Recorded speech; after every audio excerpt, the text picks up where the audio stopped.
They say trust is the foundation of marriage. For years, I believed ours was solid, unshakable. My wife and I had been together for 6 years, and I thought I knew her heart as well as my own. She laughed at my jokes.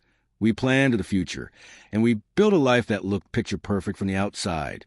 So when she said she wanted to go on a boys' trip with some old friend from college, I didn't think much of it.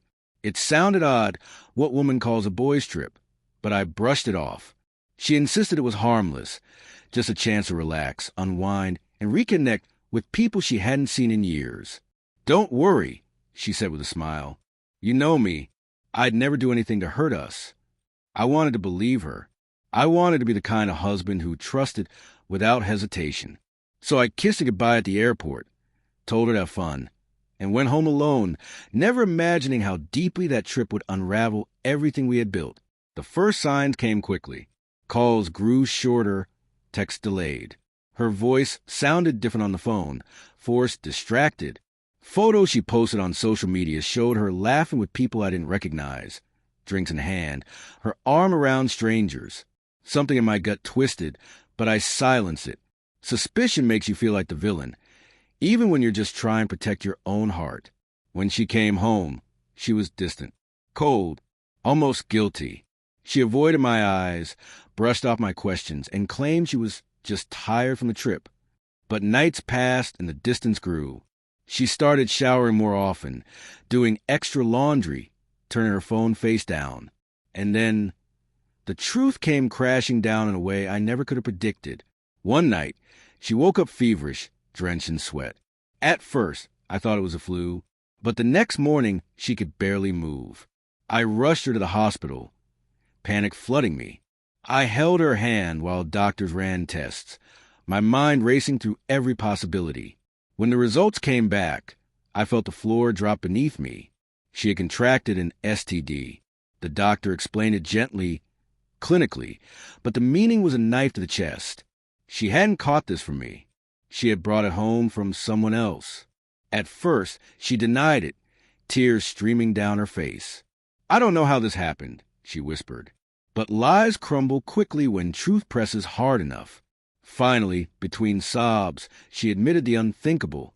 On that trip, she had met up with her ex-boyfriend, the one she swore she hadn't spoken to in years.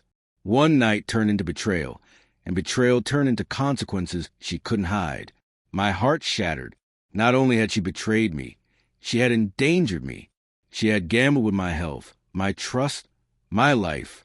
Sitting in that hospital room, watching her hooked up to IVs, I felt a mixture of rage and pity.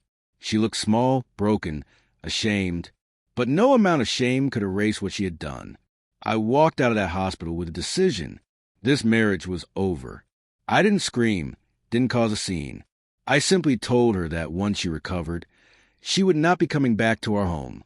I froze our accounts, contacted a lawyer, and started the process of divorce. Her family begged me to forgive, to understand that everyone makes mistakes. But this wasn't a mistake. It was a choice to betray me, to risk everything, for one night of weakness with a man she had already left and passed. Weeks later, I moved out of the house we once shared. She tried calling, tried apologizing, but I couldn't hear her voice without replaying the hospital room in my mind. The monitors beeping, the doctor's words hanging heavy in the air, the bitter truth etched on her face. Her betrayal wasn't just physical. It was spiritual, emotional, complete. She had chosen to shatter something sacred, and no apology could put it back together. Now, when I look back, I realize that trip wasn't just her escape from routine. It was her escape from us. And though it nearly destroyed me, I'm grateful it revealed the truth. Because sometimes betrayal is the only way we learn who someone truly is. She lost me the night she chose her ex. She lost everything the moment the truth came out in that hospital. And I walked away with my dignity, my health, and the knowledge that I will never again ignore the whispers of my instincts. In the end, her boys' trip became the end of our marriage and the beginning of my freedom.